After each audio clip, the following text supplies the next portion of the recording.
더정치 인터뷰 바른미래당 손학규 대표 나오셨습니다. 손학규 대표님 안녕하세요. 예, 안녕하십니까. 바쁘실 텐데 여기까지 와주셔서 감사합니다. 아닙니다. 불러주셔서 대단히 감사합니다. 남북 관계하고 이제 북미 관계가 크게 변화하고 있고요. 또 비핵화 협상이 좀 뭔가 진전을 보이고 있는 것 같고 2차 북미 정상회담도 이제 열릴 걸로 이렇게 전망이 됩니다.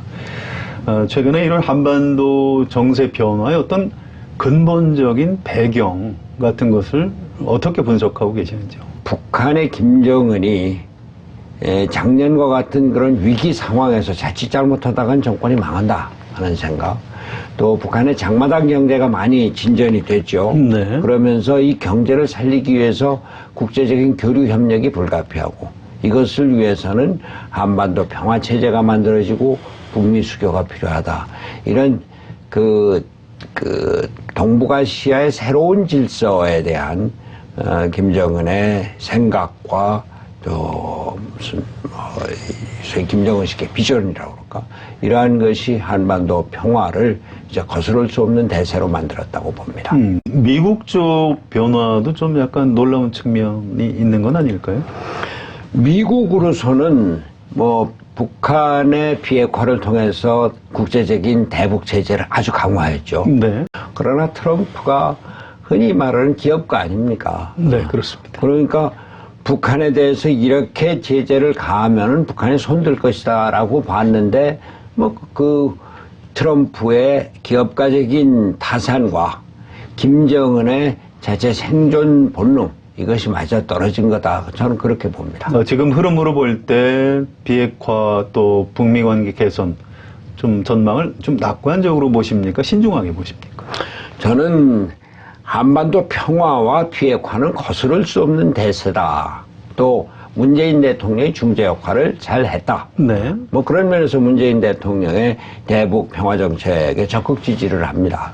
그건 뭐 당을 떠나서 그러나 비핵화가 그렇게 쉽게 하루아침에 이루어지지는 않습니다. 네. 평화 체제도 하루아침에 이루어지는 것이 아니고 시간이 걸립니다.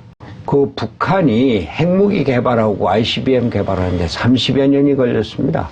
그리고 북한 헌법에 그 핵국가임을 명기하고 있습니다. 그걸 네. 어떻게 하루아침에 치우겠습니까? 그리고 미국도 북한을 어떻게 믿고서 하루아침에 모든 거 다 제재를 풀고 종전선언하고 평화체제로 가고 북미 수교를 하고 그러겠습니까? 시간은 걸리는 거다. 그런데 오히려 문재인 정권이 이거 우리가 중재 역할을 잘하고 있다. 빨리 하면 종전선언하고 빨리 해서 북한의 비핵화를 이끌어내고 평화체제로 가서 이 교류협력의 길로 가자. 너무 조급하게 생각해서는 안 된다. 네. 또 하나는 우리 국내 그 여론을 좀 네. 생각을 해야 됩니다. 김대중 대통령이 2000년에 남북 정상회담을 했을 때 아주 역사적인 것이었습니다. 노벨 평화상을 받지 않았습니까? 그런데 그 김대중 대통령의 그 대북 관계도 그 당시에 국민으로부터 퍼주기 논란으로 얼마나 시련을 겪었습니까? 왜? 보수층을 제대로 설득을 하지 못한 겁니다. 미국도 완전히 설득을 하지 못했던 겁니다. 한미 관계가 그렇게 썩 좋지 않았어요. 그 박지원 대표 얘기에 따르면 김대중 대통령이 남북 간에 이루어지는 대화는 숨소리까지도 북한에 전해라 라고 얘기를 했다고 합니다만, 그러나 미국은 그렇게 생각지 않거든요. 지금 미국 정부도 뭐 트럼프가 북미 관계 개선을 위해서 열심히 호의적인 발언을 하고 그러지만 미국의 매파들은 의심의 눈초리를 갖고 있습니다. 저 김정은 북한이 뭘 우리한테 속이려고 하느냐. 우리나라 보수층도 마찬가지입니다. 우리가 냉전 체제 70년을 살아왔어요. 하루아침에 모든 걸 다 깬다는 것은 무리인 것이고, 그러한 보수층의 그 의심과 불만 또 반대 이런 것을 안고 가야 된다, 이런 생각입니다. 너무 조급하게 생각해서는 안 된다. 네. 여유를 갖고 끈기를 갖고 해야 된다, 이런 생각입니다. 네, 그런 면에서는 한편으로는 낙관적이고 네. 한편으로는 신중한 자세를 같이 취해야 된다 이렇게 봅니다. 자, 정부 여당에서 4월 27일 판문점 선언에 대한 이제 비준 동의를 요청하고 있고요. 바른미래당 의원들이 의원 워크숍까지 했었는데 결론은 비준 동의는 뭐 필요가 없다 이런 결론을 내렸더라고요. 예, 저는 뭐 그 한반도 평화에 대해서 바른미래당이 적극적인 자세를 취해야 된다. 또 국회가 정부에 협조를 해야 된다 이런 생각입니다. 근데 토론을 해보니까 말이죠. 국회 비준 동의가 왜 필요하느냐 얘기예요. 비준은 대통령이 하는데 네. 국회에서 그 대통령이 하는 비준에 동의를 해달라라고 하는 건데 뭐 우리 당의 법률 전문가인 박주선 의원께서 아주 대표적으로 14선언이 국회 비준 동의를 거치지 않고 대통령이 비준을 했다. 또 지금 판문점 선언은 이미 비준 동의 절차를 거치지 않고도 비준 절차를 거치지 않고도 이미 실행을 해 나가고 있다. 그런 면에서 대통령이 비준을 그냥 하면 될 것이지 국회 비준 동의가 왜 필요하느냐 얘기예요. 그리고 그 동의 요청에 따라서 찬성하는 정당, 반대하는 정당, 찬성하는 의원, 반대하는 의원. 이래서 국론의 분열만 가져오고, 뭐, 에너지 소모만 가져간다. 대통령의 비준을 하고 판문점 선언을 실행해 나가면 된다. 거기에 구체적으로 대규모, 예산이 들어가고 이런 거는 별도로 뭐 동의 요청을 하면 된다. 남북 관계라고 하는 것이 국가 간 조약의 차원이 아니라 국가 간 조약이라면은 국회 비준 동의가 필요하지만 국가 간 조약이 아니고 선언인 만큼 국회에서 우리 김관영 원내대표는 지지 결의를 내면 되지 않겠느냐 뭐 이런 얘기입니다. 자유한국당을 좀 바른미래당에서 좀 설득하는 게 가능할까요? 근데 저는 아직도 자유한국당이 소위 냉전적인 분단체제 사고방식에서 벗어나지 못한 면이 많이 있지 않느냐 하는 생각이에요. 북한이 비핵화에 대해서 하루아침에 모든 걸 다 내놓고 모든 리스트를 내놓고 모든 걸 완전 무결하게 불가역적으로 검증이 가능한 이런 것이 하루아침에 이루어지지 않는다는 걸 우리가 압니다. 그러나 다른 한편 북한에 대한 제재를 완화하는 것이 북한의 경제만을 위해서가 아니라 우리 경제의 기회를 북한과 북방을 통해서 얻는데도 많은 기회를 하게 되거든요. 그런 면에서 이 차츰차츰 접근을 해 나가는데 우리가 평화에 대해서 거부를 해야 될 이유가 뭐가 있습니까? 북한 비핵화에 대해서 거부를 해야 될 이유가 뭐가 있어요? 그런 것을 남북이 그 비핵화와 평화정착의 길로 가기로 선언을 한 것, 그 구체적인 내용이죠. 그것은 국회에서 동의를 해주고 지지를 해주는 것이 맞다는 생각입니다. 자, 연말에 김정은 위원장이 이제 이른바 답방을 하게 되면 또 국내에서 좀 반대 여론이 있을 수 있고 또 집회 같은 걸 할 수가 있고요. 또 뭐 국회의원들 중에서는 소신에 따라서 그런 반대 집회에 참석할 수도 있고 또 그런가 하면 한편에서는 아예 김정은 위원장이 국회 본회의장에서 연설할 기회를 주는 건 어떠냐 뭐 이런 다양한 아이디어가 오고 있습니다. 자, 김정은 위원장 답방 우리가 어떻게 해야 될까요? 저는 적극 찬성을 합니다. 우리가 2000년에 김대중, 김정일 북한에서 만났을 때 김정일이 답방하기로 하고 이루어지지 않지 않았습니까? 네. 북한이 아무래도 불안하겠죠. 근데 지금은 아주 사실상 휴전선 내긴 하지만 김정은이 이쪽으로 넘어와서 회담도 했어요. 또 문재인 대통령도 휴전선을 넘어갔었고 이번에는 평양까지 갔는데 김정은이 남한 사회에 대해서 자신을 갖고 이런 우호관계 동포애적인 교류를 한다는 자신을 갖고 하면은 충분히 답방이 가능하다고 봅니다. 물론 우리는 북한과 달리 다양한 의견이 있는 다원적인 민주주의 사회입니다. 여기서 김정은의 답방을 반대하는 세력이 있을 수 있고 또 반대 시위도 할 수가 있을 겁니다. 그러나 김정은이 얘기한 대로 그런 반대가 있을 수 있겠죠. 태극기 부대가 반대를 하겠죠. 그러나 뭐 갈 수 있습니다라고 하는 서로 널리 포용하고 양보하는 자세 이런 것들이 중요하다고 봅니다. 뭐 김정은의 국회 연설도 저는 가능하다고 봅니다. 그 국회의원들이 반대하는 경우도 있기는 하겠지만 김정은을 이제 우리는 평화 체제의 한 파트너로 생각을 해야 합니다. 우리가 그 과거에는 북진 통일, 승공 통일, 통일 일방적이었다. 그 다음에 평화 통일로 좀 바뀌었는데 지금은 통일을 앞세우기보다는 남북이 평화적으로 공존하고 같이 번영을 해서 사회 변화를 추구하는 것, 이것이 우리의 자세라고 봅니다. 문재인 정부에서 또 국정에 이어갈 수 있도록 도와주시면 좋을 것 같습니다. 제가 그 경기도지사를 할 때 네. 김대중 대통령과 당이 달랐습니다. 그러나 제가 공개적으로 햇볕 정책을 지지를 했고 지지하셨죠. 또 실천을 했습니다. 네. 그럼 아까 말씀하신 대로 벼농사 지원 사업 같은 것은 봄부터 가을까지 우리 직원을 한 팀이 8명에서 계속 거기 상주를 하면서 벼농사 사업을 지원하고 벽시에서부터 농약까지 또 장비까지 다 지원을 해서 첫 해 수확이 말이죠. 북한의 그 평소 벼농사 수확보다 2배가 났어요. 네. 이 사람들이 깜짝 놀랐죠. 워낙은 5년에 걸쳐서 100만 평인가를 이렇게 해주기로 했다가 바로 그 다음에 해달라고 그래서 바로 그 다음에 해줬습니다. 평안북도 용천에 대폭발 사고가 났을 때도 제일 먼저 지원을 하고. 네. 지금 임진각에 평화룰이 있죠. 그때 제가 만들었습니다. 네네. 저도 가봤습니다. 예, 네. 평화 축전을 한 100억 들여서 크게 하고, 먼저 외국의 대통령도 좀 초청을 하고 했는데, 그때 논을 10m 복토를 해서 그 동산을 인위적으로 만든 겁니다.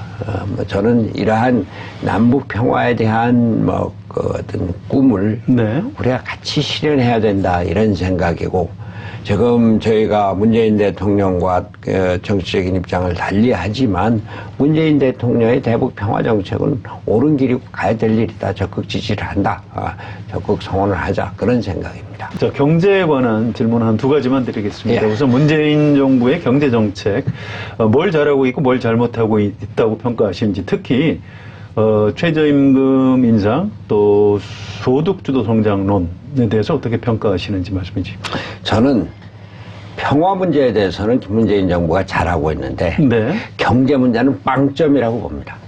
잘한 걸 볼 수가 없어요. 소득주도 성장이요? 소득주도 성장이라는 게 저소득층의 그 소득을 높여서 네. 그 소득이 소비로 이어지고 소비가 다시 생산으로 이어지고 그렇게 해서 경제가 선순환되는 과정을 얘기를 하는 건데 그 성장에서 가장 중요한 것은 일자리 성장입니다. 그렇습니다. 문재인 대통령이 취임해서 첫 업무 지시가 뭡니까? 일자리위원회 만든 거였어요. 네. 대통령이 일자리위원장이 됐습니다. 청와대 집무실에 현황판을 걸겠다고 했습니다. 그런데 일자리가 어떻게 됐습니까? 7월에 작년에 대비해서 5,000개밖에 늘지 않고 8월에 3,000개밖에 늘지 않았어요. 우리가 보통 한 최소한도 20만 개에서 30만 개가 일자리가 1년에 늘어야지 경제가 제대로 돌아가는 건데 이제 9월 달에 어떻게 될지는 마이너스 성장 예측까지 나오는데 저는 그렇게까지는 안 됐으면 좋겠어요. 근데 왜 그러냐? 일자리를 정부가 만들겠다고 생각한 데부터 잘못입니다. 그렇군요. 대통령 선거 때 정부 예산으로 일자리 81만 개 공공예산을 일자리를 만들겠다고 하지 않았습니까? 그에 대해서 얼마나 논란이 많았어요. 물론 필요한 공무원은 늘려야 됩니다. 소방관이든지 안전을 위한 이런 그 공무원들도 늘리고 마땅한데, 그러나 이 일자리는 기업이 만든다. 또 경제는 정부 정책에 의해서가 아니라 시장에 의해서 돌아간다. 다시 말씀드려서 문재인 대통령의 기본 철학이 바뀌어야 됩니다. 경제를 정부가 주도한다. 또 일자리를 그 예산으로 만든다. 이런 생각을 버리고 경제는 시장에서 이루어지고 일자리는 기업이 만든다. 그래야지 기업이 중요하다는 것을 느끼고 정부의 역할은 정부가 나서서 예산으로 일자리 만드는 것이 아니라 기업을 활력 있게 만드는 여건을 조성하고 기업이 활동을 할 수 있는 그 인프라를 깔아주는 것. 이것이 정부의 역할이다. 또 하나는 소득주도 성장의 가장 핵심적인 정책이 최저임금의 급격한 인상이었습니다. 작년에 16.9%인가요? 그리고 이제 금년, 그 내년에 10.4% 이렇게 인상을 한다고 하는데 합해서 29.5% 됩니다. 대기업은 이미 그 최저임금선을 넘어서 있는데 최저임금을 지불해야 될 그 주체들이 중소기업, 또 자영업자, 소상공인 이런 사람들이거든요. 어떻게 됐어요? 지난 1년 동안에 도소매업에서 12만 명의 일자리가 줄고 또 음식점 여기서 한 8만이 줄고 또 그 경비와 같은 시설관리업체에서 한 10만, 전부 다 한 32만 일자리가 줄었습니다. 그러니까 일자리 임금을 높이면 그걸 지불할 수 있는 능력, 그걸 갖고 있어야 되는데 이 사람들이 지불 능력이 없는 거예요. 그 지불 능력이 없다고 그런 걸 정부에서 어떻게 하는 건지 압니까? 일자리 13만 원씩 보조를 해준다 이게. 그게 어떤 결과를 갖다 오는지 아세요? 이를테면 그것이 기준이 170만 원이다 그러면 200만 원 주던 업체에서 자기네는 보조를 못 받고 150만 원 받는 데서는 13만 원씩 보조받고 그러니까 노동자한테 우리 169만 원을 낮추자. 그러면은 나머지 30만 원을 우리가 현금으로 줄게. 이런 일이 벌어지고 있다는 겁니다. 그럼 기업의 경쟁력을 약화시키는 거예요. 경제는 시장 논리에 따라서 움직여가는 걸 기본으로 해야 됩니다. 문재인 대통령의 철학부터 바꿔야 합니다. 경제는 시장에서, 일자리는 기업이 만든다. 그저께 SK 하이닉스 청주공장에 가서 일자리를 기업이 만든다고 말을 했어요. 근데 말만 갖고는 안 됩니다. 보여주어야 합니다. 이 소득주도 성장을 지휘한 장하성 정책실장 잘라내고 또 그것을 적당히 비판하는 척 하면서 아무런 역할을 하지 못한 경제부총리 잘라내고 새로운 사람으로 실용적인 시장주의자를 부총리로 내세우고 대통령 일자리위원회 없애고 일자리위원장 그만두고 부총리한테 모든 걸 맡겨야 됩니다. 청와대에는 그저 경제수석 정도 하나 있어서 대통령과 부총리를 연결하는. 지금 우리나라가 청와대 앞에서 모든 걸 하니까 장관들이 할 일이 없어요. 경제부총리가 처음에 많은 기대를 가졌지만 그 사람이 한 일이 뭐가 있어요? 그렇게 소신이 없는 장관이 이제 나가야 됩니다. 자, 일단 바른미래당이 6.13 지방선거에서 좀 굉장히 참패했고요. 그런데 그 이후에 지금 안철수 유승민 대표가 좀 물러났고요. 또 손 대표님이 이렇게 당을 새로 맡으셨습니다만 아직은 별 변화가 없는 것 같습니다. 당 지지도도 낮고요. 바른미래당 이제 어떻게 혁신을 해나가실 생각인가요? 그래도 여하튼 열과 성을 다해서 하나로 합쳐보자. 지금 그런 노력을 하고 있는데, 그래서 인사도 되도록이면은 공정하게 네. 또 양쪽을 다 포용하는 쪽으로 하고, 첫 번째 사무총장을 바른정당 출신의 오신환 의원으로 임명을 하는데 거기에 대해서 반발하고 또 이런 국민의당 출신의 의원들도 당직자들이 있고 압니다. 그러나 그럼에도 불구하고 우선 사무처 당직자들의 단합을 꾀하고 또 지역위원장을 공정하게, 그러나 지구당 당원도 없이 핸드폰 하나 갖고 중앙당이나 얼른거리는 이런 의원들 없게, 그런 위원장들 없게 국회의원 나서서 될 사람, 이런 사람을 뽑겠다 이런 겁니다. 아무튼 중장기적으로 총선을 앞두고 정계 개편이 있는 것 아니냐 이런 관측 같은 것들이 있습니다. 손 대표님이 생각하시는 어떤 정계 개편의 조건이나 원칙 같은 것이 있다면 좀 소개를 해주시죠. 자유한국당이 다당제 안 된다, 그건 뭐 이해가 됩니다. 그 사람들이 오랫동안 집권해왔고, 또 그 야당으로서도 제1당으로. 근데 그 결과 뭐예요? 싸우는 것밖에 더 있습니까?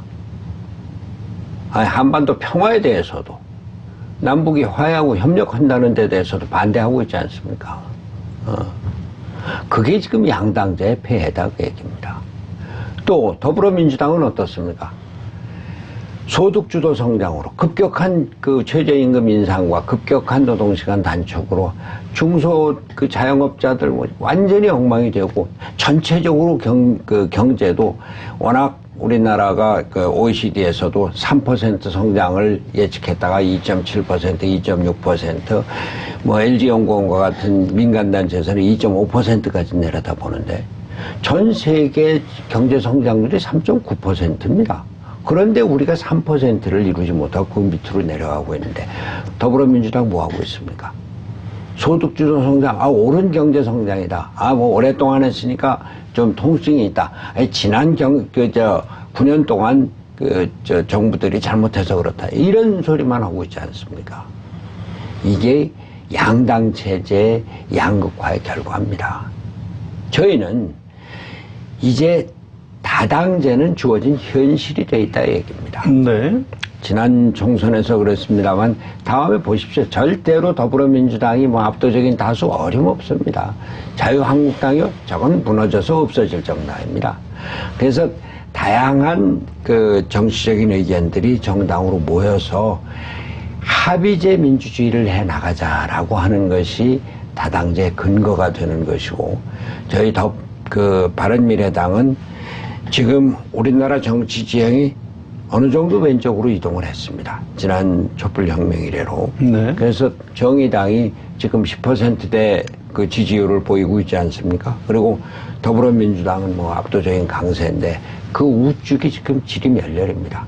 자유한국당이요. 지금 뭐 제1야당이라고 하지만 다음 그 총선에서 제1야당 어림없습니다. 왜? 이건 적폐청산의 대상입니다. 박근혜를 누가 만들었습니까? 박근혜 탄핵은 또 어떻게 누가 만든 겁니까? 박근혜 구속, 이명박 구속. 이런 그 과거의 잘못이 자유한국당에 그대로 있는데 이것을 반성할 생각은 하지 않고 어떻게 보수를 다시 재건하느냐 이러는데, 보수 재건이라는 게 뭡니까? 우리나라 보수가 뭘 했어요? 지금 자유한국당이 제대로 된 보수라면 평화에 대해서 저렇게 반대하고 비핵화에 대해서 저렇게 반대를 하고 그럽니까? 아니지 않습니까?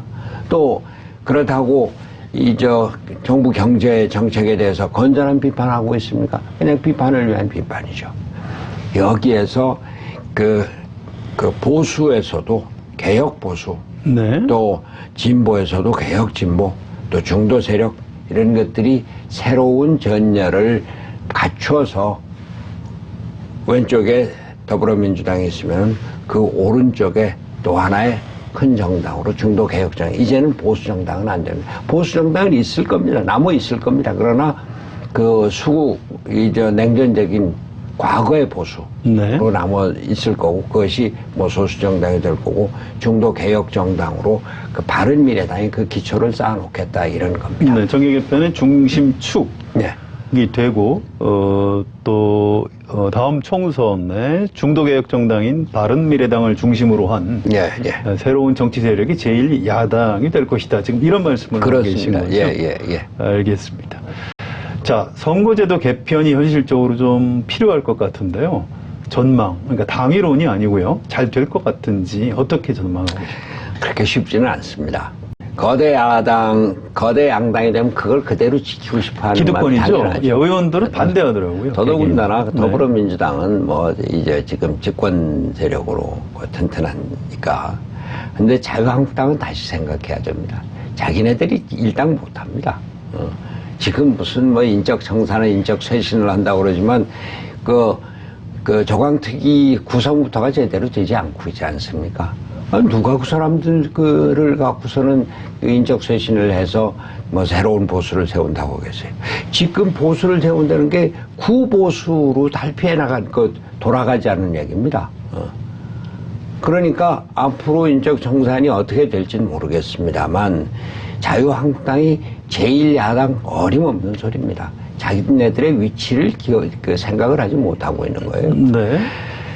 여하튼 그러나 우리가 제일 야당인데 하면서 그 선거제도 개혁에 대해 미적미적 하고 있어요. 그렇습니다. 그러나 명분은 문재인 대통령도 연동형 비례대표제에 찬성한다고 했고 더불어민주당도 연동형 비례대표제에 찬성한다고 했고 자유한국당도 뭐 완전히 반대는 못하고 있어요. 근데 지금 현재로는 소수당과 시민개혁 세력, 시민사회 단체들이 주도하고 있는데 여하튼 이걸 만들어야죠. 네. 만들지 않으면 양당제의 폐해가 그대로 남아있는 것이고 우리나라 정치가 계속 불안해집니다.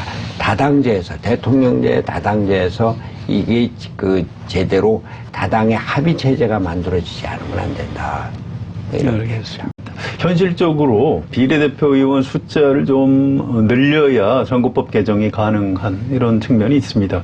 의원 숫자를 좀 증원하겠다는 것에 대해서 국민들이 아무래도 반대 여론이 높은 편인데요. 그 문제 어떻게 풀어야 된다고 보십니까? 뭐 국회에 대한 불신이 크니까 그렇죠. 우리나라 국회의원 그 숫자가 뭐 다른 선진국에 비해서 그렇게 많지는 않거든요. 독일만 해도 600몇 명이 돼요. 네. 그 인구가 이제 8천만인데 뭐 그 영국도 500몇 명인가 뭐 이렇게 되고. 근데 국회의원에 대한 거부감이 많지만 국회 권한을 주면은 국회가 모든 것을 해결하라고 국회가 중심이 되고 국회가 내각에 대해서 책임을 지게 되면은 그러면 권한이 생기는 만큼 책임감이 높아지고 그럴수록 국회에 대한 국민들의 인식이 달라질 겁니다. 알겠습니다. 그런 체제 구조의 변혁을 통해서 국회가 필요하다고 인식이 되면은 네. 숫자 늘리는 건 별 문제 아니고 숫자를 늘리되 예산은 똑같이 하면 됩니다.